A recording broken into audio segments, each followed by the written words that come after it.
We've got breaking news out of the NBA where the Celtics, Grizzlies, and Wizards are finalizing a three-way trade that will land Kristaps Porzingis in Boston.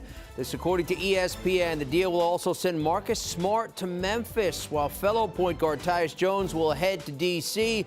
Boston will also get 2 first-round picks from the Grizzlies, including the 25th overall in Thursday's draft. As part of the deal, Porzingis will reportedly opt into his $36 million option for next season. That's what it looks like. Celtics landing a pair of ones as well as Porzingis in this swap, while the Wizards also get a 23 second-round pick, 35th overall in this coming draft. Let's get some insight.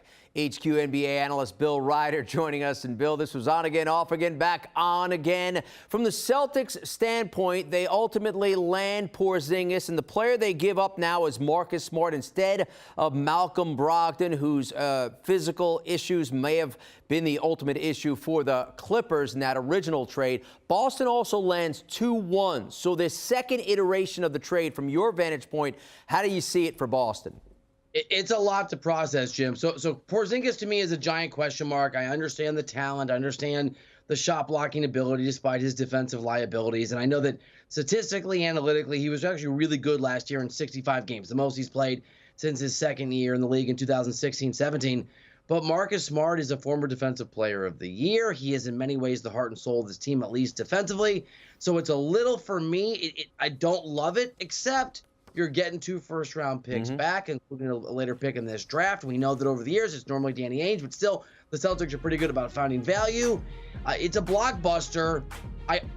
Given the fact that Boston clearly coveted Porzingis and they believe he's important to what they do, given that fact, it's a win for them. I'm not sure that's the move I would have made. Sure. But the 2 first-round picks coming back, I think, Jim, softened the blow a little bit for those of us that were just a little confused about why they wanted Porzingis so badly. Yeah, let's look at it from Memphis' standpoint. They give up 2 ones, as well as Tyus Jones, who's a heck of a player. He's going to D.C. Yeah. But again, they get Marcus Smart, and perhaps this is the kind of player that maybe they could use. A lot of grit, a lot of toughness for him. And don't forget the Ja suspension for next year in terms of how that's going to play. How do you like it from the Grizz standpoint?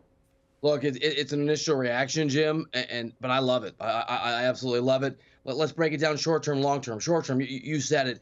25 games, no Ja Morant, not just a guy that can step in. He's not Ja Morant, but he's obviously a winner, and he's a culture guy, defensive stopper, plays that position.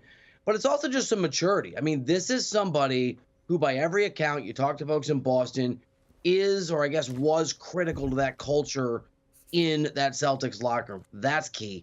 And when Ja Morant comes back, the presumable starting lineup, Jim, it's got 2 of the last defensive players of the year and 2 guys that have been among the best players in the NBA in three-point shooting.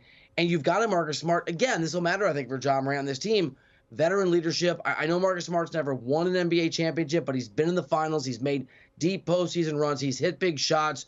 I know they're giving up those first-round picks, but I think Memphis correctly feels like they have a window now. They're a young team. It's not like that expires anytime soon.